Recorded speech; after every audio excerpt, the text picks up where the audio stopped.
코로나19의 직격탄을 맞은 대구와 경북 일부 지역이 특별 재난 지역으로 선포됐습니다.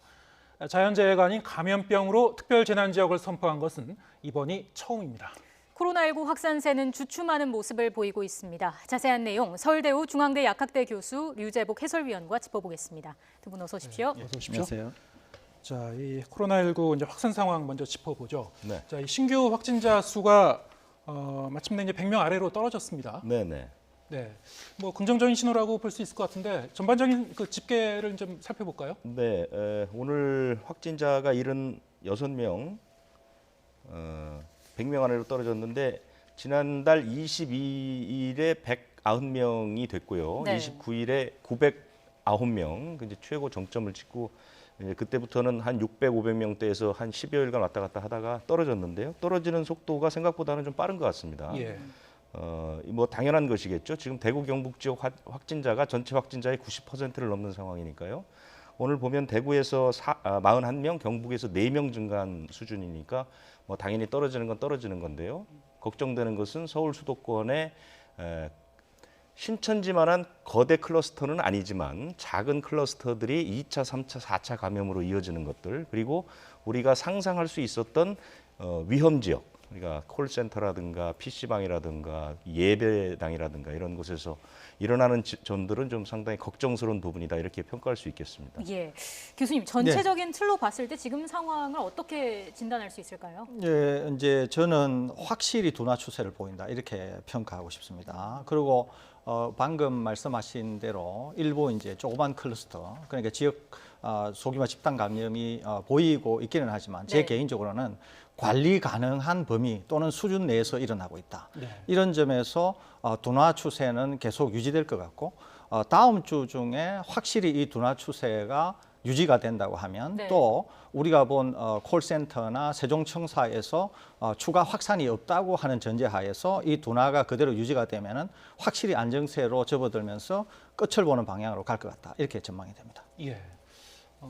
상당히 좀 낙관적인 전망을 해주셨는데, 자, 그 와중에 지금 이제 대구 같은 경우가 이제 그 국내 신규 확산의 이제 진원지였는데요. 네. 대구에서는 이제 오늘 41명이 신규 확진자가 이제 나왔고, 지금 이제 눈에 띄게 이제 줄었다는 게 이제 평가인데요. 권영진 대구시장의 이제 브리핑이 있었습니다. 먼저 들어보시겠습니다. 오늘부터 3월 28일까지 2주간 모든 방역 역량을 집중하고 시민 이동을 최소화해 대구에서 발생하는 환자를 한 자릿수 이하로 만들어 코로나19 상황이 방역 대책의 통제하에 있는 확실한 안정기로 만들어 가겠습니다. 네, 앞으로 2주 동안 방역에 총력을 기울이겠다는 그런 내용인데요. 자, 이런 가운데 이제 대구와 경북 일부 지역이 특별 재난 지역으로 선포가 됐습니다. 네. 이제 지금까지는 특별 관리 지역이었는데 이게 특별 재난 지역이 되면 이제 뭐가 달라지는 겁니까? 그러니까 한마디로 얘기해서 특별 재난 지역이 됐다는 것은 그 대상 지역의 지자체 역량으로는 이 감염병이나 이 재난을 마무리할 수가 없다, 이렇게 이제 국가에서 인정을 해준 거죠. 네. 그래서 국가에서 필요한 인력이나 물자라든가 자금을 전폭적으로 지원해주겠다는 뜻입니다. 그렇기 때문에 상당히 많은 혜택이 돌아가게 되는데요. 그 재난 대상 지역이 대구가 들어갔고요.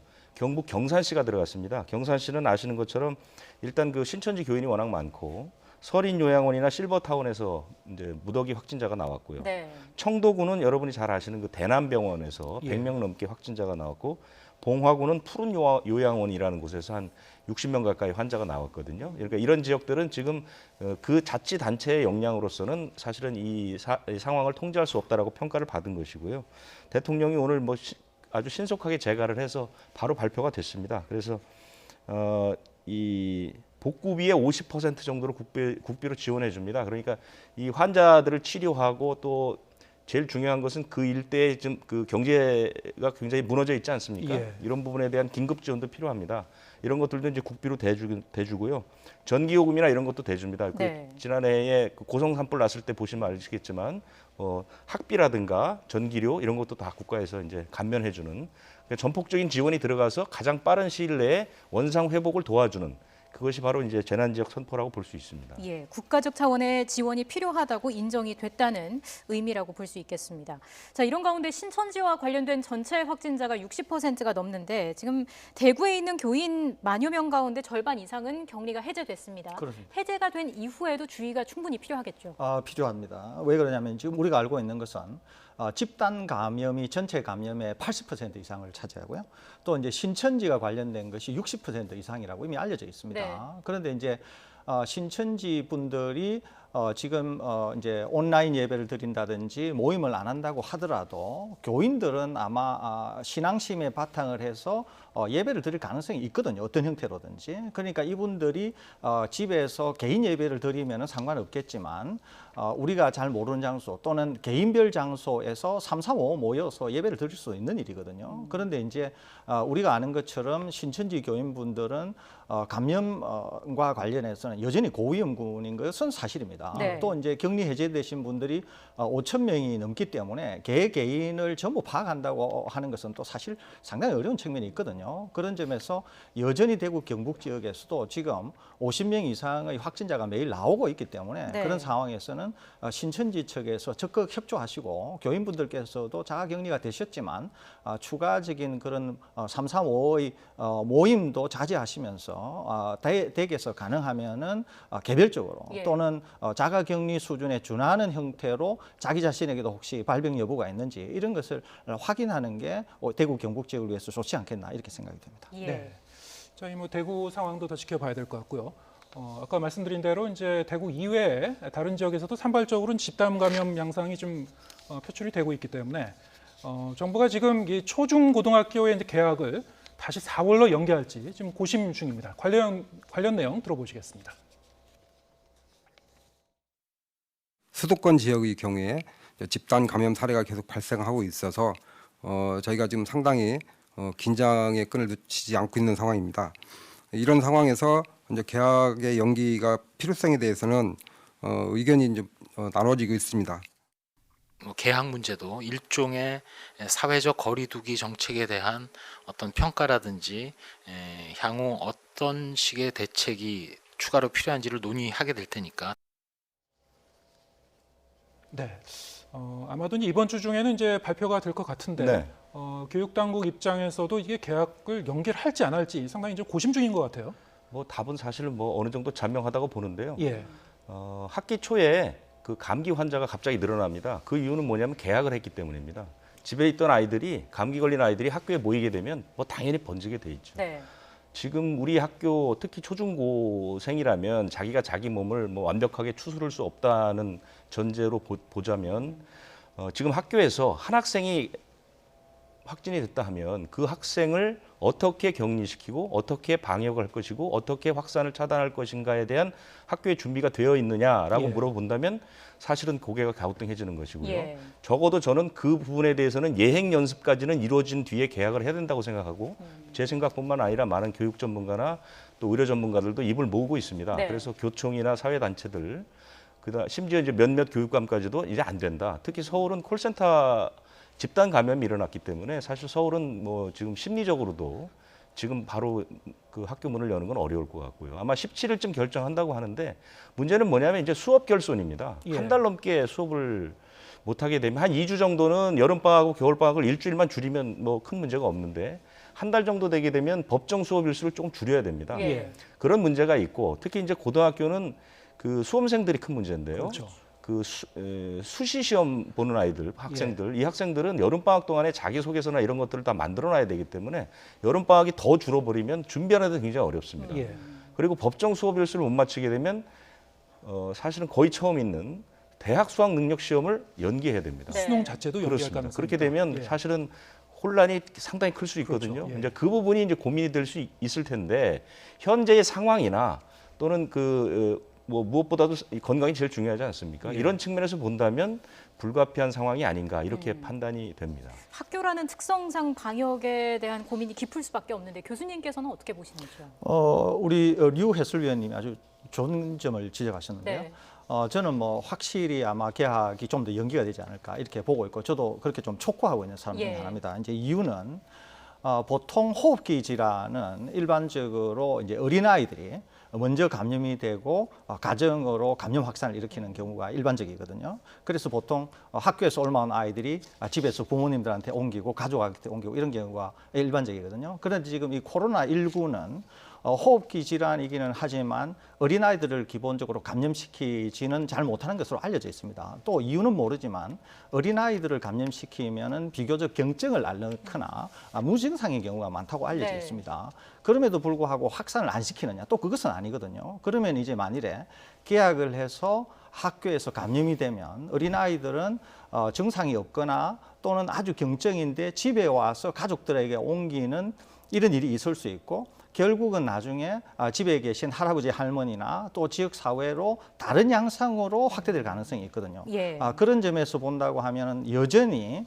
일부 지역 서울, 경기 또 대구, 경북 지역과 같이 환자가 많은 곳은 여전히 지역 사회 감염이 완전히 종식됐다 이렇게 보기는 어렵지 않습니까? 예. 그러니까 어떤 형태로든지 학교를 통해서 감염 확산이 될 수 있고 오히려 아이들이 이 감염을 확산시키는 또 이 전달체 역할을 할 수도 있는 것이거든요. 그래서 아직까지는 학교를 당장 여는 것은 당국에서 아마 상당히 심사숙고를 해야 될 것 같고 제 개인적으로는 연기를 하는 것이 좀 바람직스럽지 않나 이렇게 생각하고 있습니다. 네. 예, 두 분 다 이제 그 계약 연기하는 게 좀 더 타당하다 이제 말씀하셨는데 주중에 이제 발표가 날 거니까요. 예, 네. 지켜봐야 될 것 같고요.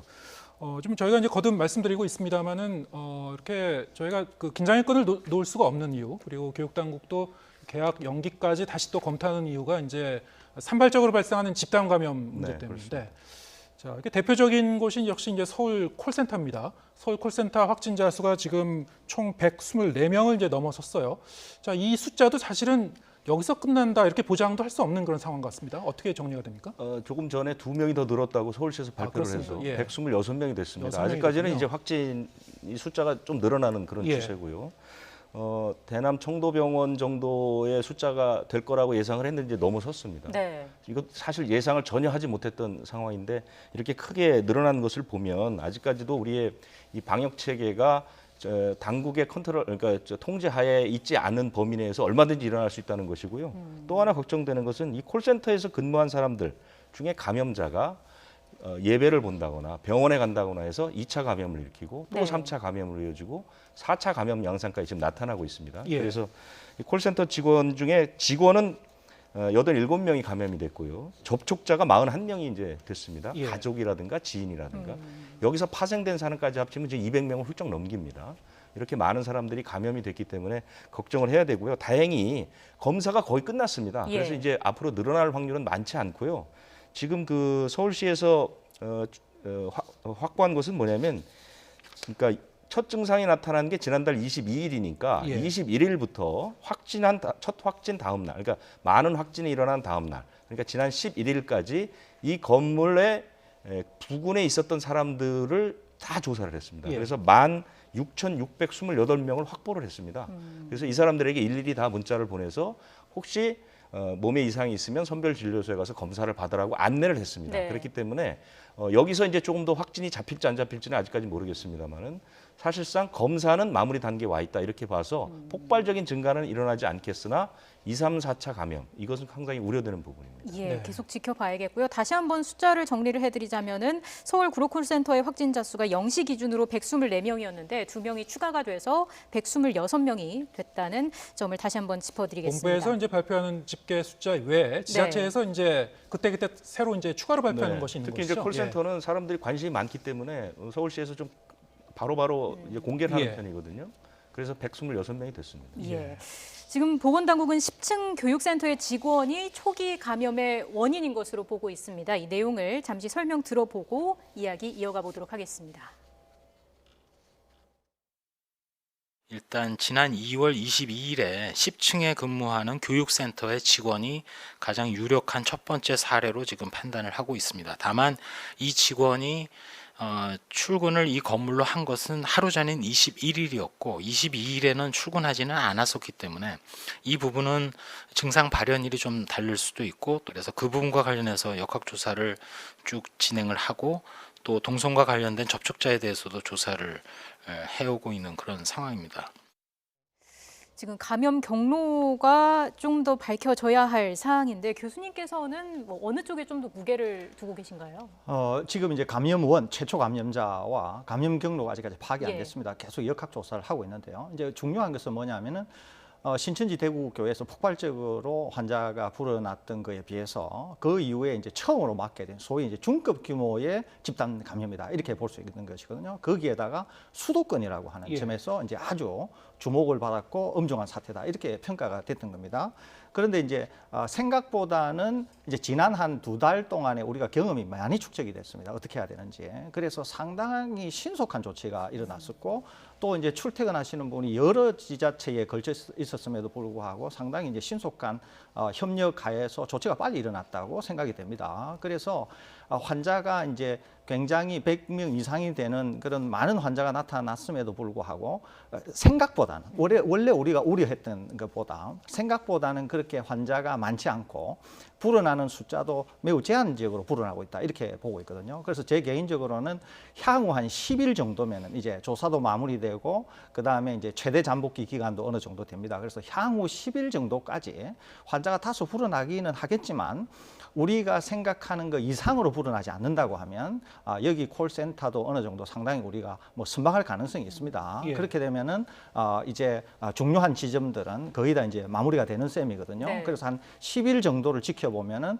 어떨까 이런 생각이 듭니다. 네. 지금 이제 서울 콜센터 말고도 지금 세종시에서 이제 집단 감염 사례가 이제 네. 보고가 되고 있고요. 해양수산부 직원들의 이제 집단 감염이 관련 확진자가 한 29명 정도 네네. 지금 그 집계가 되고 있죠. 오늘도 뭐 조금 늘어난 것 같습니다. 예. 지금 세종 쪽은 처음에 걱정했던 것은 천안에서 시작한 줌바 댄스 강사가 예. 이제 걱정이 됐었죠. 그 줌바 댄스 강사를 중심으로 해서 확진자가 상당히 늘어났는데 그것은 이제 지난달 15일에 있었던 천안에 있었던 줌바 댄스 강사 워크숍에 전국에서 강사들이 모였고 그곳에 이제 세종 출신 강사도 가서 그 사람으로부터 이제 감염이 돼서 세종시에도 이제 늘어나고 있었는데 갑자기 정부 청사에 있는 해수부 직원이 감염이 됐고 네. 그 감염된 사람을 중심으로 해서 현재 직원과 가족, 접촉자 포함해서 지금 29명 그 해수부 직원만 29명이고요. 다 합치면 지금 40명이 넘어가죠. 양성 판정을 받았습니다. 그리고 해수부 건물뿐만 아니라 그 옆 건물까지 지금 확진자가 나와서 예. 지금 전체적으로 다 그 연결 통로라든가 그 옥상에 있는 하늘 정원 이런 게 다 폐쇄가 됐거든요. 네. 문제는 뭐냐면 지금까지 이제 나머지 해수부는 전 직원을 다 검사를 했는데 768명이 음성 판정을 받았습니다. 예. 그래서 그 해수부 자체 내에 감염이 크게 전파될 가능성은 어느 정도 차단이 됐는데 문제는 뭐냐면 이 세종 정부청사라는 게 정부 부처하고 기관이 35개가 들어 있습니다. 그리고 상주하는 근무자만 근무 인력만 16,000명. 그리고 정부청사라는 곳은 매일 전국에서 수만 명의 민원객들이 오고 가는 곳입니다. 네. 실제로 인천에 있던 사람이 해수부 회의에 참석했다가 양성 판정을 받았거든요. 그러면 하루에 세종청사를 찾는 사람만 몇만 명이라고 치면 이 사람들이 각 지역으로 돌아가서 전파가 되기 시작한다면 걷잡을 수 없어지는 겁니다. 그래서 이제 그런 부분이 굉장히 걱정이 되는 그런 지점이라고 볼 수가 있죠. 또 예. 수도권에서 출퇴근하는 직원도 있을 수 있고요. 정부 세종청사의 특징은 뭐냐면 서울 수도권에 거주자가 많습니다. 예. 그래서 KTX를 타고 출퇴근을 하거나 또는 셔틀버스가 있습니다. 그 셔틀버스를 타고 출퇴근하는데 이건 부처별로 있는 게 아니라 아무나 탈 수 있는 것이거든요. 그렇기 때문에 해수부 직원이 양성이 났다고 다른 부서에서 절대 안심할 수가 없는 거죠. 예. 지금까지 상황을 좀 종합을 해보면 전체적으로 확진자 수는 줄었으니까 큰 불은 잡았는데 곳곳에서 산발적으로 집단 감염 사례가 나오고 있는 만큼 잔불은 남아 있는 상황 아니겠습니까? 예, 그렇습니다. 지금부터의 어떤 방어 어떤 방역의 전략이 중요할 것 같은데 어떻게 해야 될까요? 예, 우선 우리가 잘 알고 있는 것처럼 여전히 이제 우리가 주의를 기울여야 되는 것은 집단 감염이거든요. 예. 그러면 지금 우리가 집단 감염에서 제일 주의할 곳이 이제 세종청사하고 구로 콜센터라고 볼 수 있습니다. 예.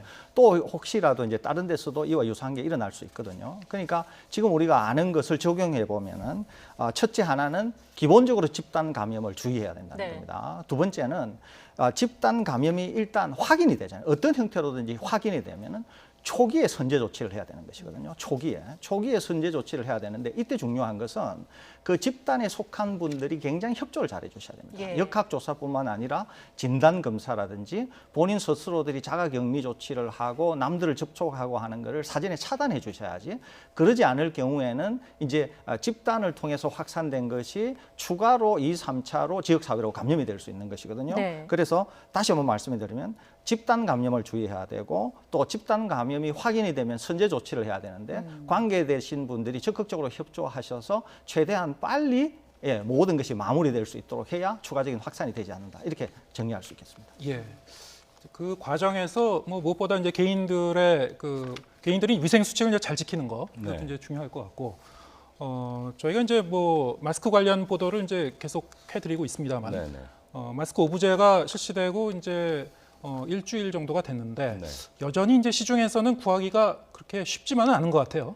뭐 당연한 거라고 저는 생각합니다. 왜냐하면 수요를 공급이 따라가지 못하기 때문에 뭐 부족한 건 당연한 것이고요. 그러다 보니 시민들 마음은 더 급해지죠. 네. 구하기 어려우니까 더 구하고 싶고 하나라도 더 사고 싶고 이런 마음이 있는 거죠. 그래서 지금까지는 뭐 어느 정도 어려움이 있고, 정부도 정책이 초기부터 상당히 혼선이 있었습니다.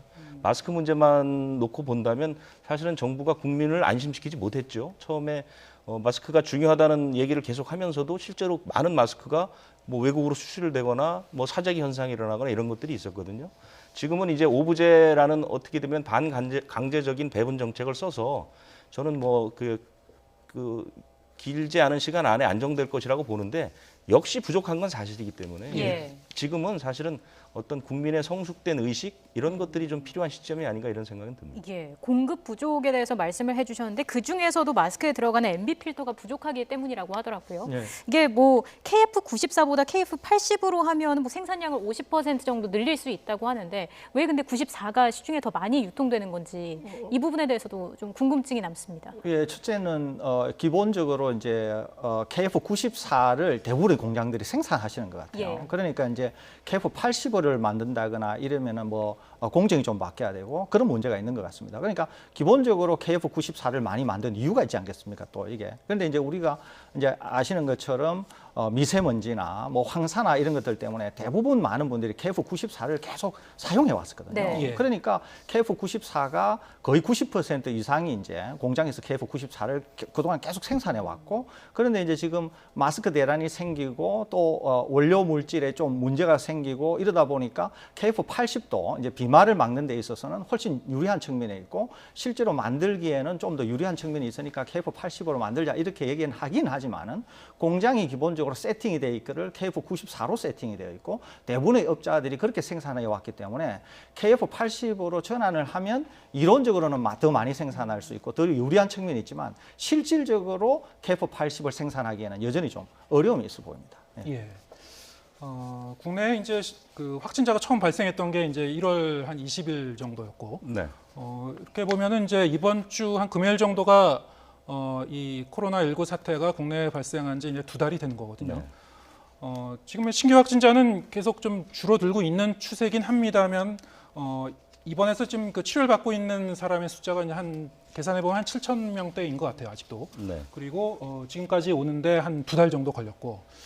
자, 예, 교수님도 다음 주까지 아니면 한 열흘 정도 더 보면서 자, 이런 추세가 가는지 이제 봐야 된다고 보셨습니다만, 이게 어느 정도 좀 안정화 단계로 들어가려면은, 그리고 지금 뭐 고민 중인 이제 계약 연기도 그 이후에 또 어떻게 할 건가 이런 것도 이제 보려면은 사실 어느 정도 우리가 장기적으로 좀 마음의 대비를 하고 있어야 되는 건지 뭐 이런 것도 좀 궁금합니다. 완전히 종식 국면에 들어가기에는 긴 시간이 걸릴 거고요. 이제 우리한테 중요한 것은 확실히 안정화 추세. 안정화 추세라고 하면 제 개인적으로는 이제 두 자리 숫자에서도 낮은 숫자. 그러니까 뭐 10명 이내로 나온다. 심지어는 한 자리. 예, 신규 확진자가 한 자리나 초기 두 자리 숫자 정도 나온다고 하면은 거의 안정화 추세에 접어들었다. 이렇게 저는 볼 수 있을 것 같거든요. 왜 그러냐면은 외국 요인이 남아 있기 때문에 네. 우리만 확진 환자가 안 나온다. 제로라고 해서 안심할 수 없습니다. 기본적으로. 그럼에도 불구하고 우리 내부적으로 10명 단위 이내로 줄어든다거나 10명 단위 정도만 나오면은 상당히 안정화 추세로 간다 이렇게 이제 갔다 이렇게 볼 수 있거든요. 제 개인적으로는 지금 세종청사 문제하고 콜센터 문제만 우리가 크게 확산이 없고 부분적으로 일부 감염 사례가 나온다고 하더라도 지금의 추세, 이 둔화 추세를 그대로 유지하면서 지난 한 2달 동안의 경험을 살려서 잘 조치만 한다고 하면 제 생각으로는 4월 첫째 주 정도, 네. 4월 한 7일, 4월 10일 정도 그때 정도 되면은 제가 판단하건대는 한 자리 숫자 정도로 떨어지지 않을까 이렇게 예, 전망해요. 신규 확진자 수가요. 예, 예. 조심스럽긴 하지만은 그렇게 전망합니다. 물론 이제 네. 그 이후에도 이제 해외에서 유입되는 경우라든가 이런 거는 이제 긴장의 끈을 놓을 수 없는 그런 그렇습니다. 상황이 예. 되겠군요. 알겠습니다. 자, 오늘 서울대우 중앙대 약학대 교수 그리고 류재복 해설위원과 함께했습니다. 고맙습니다. 고맙습니다.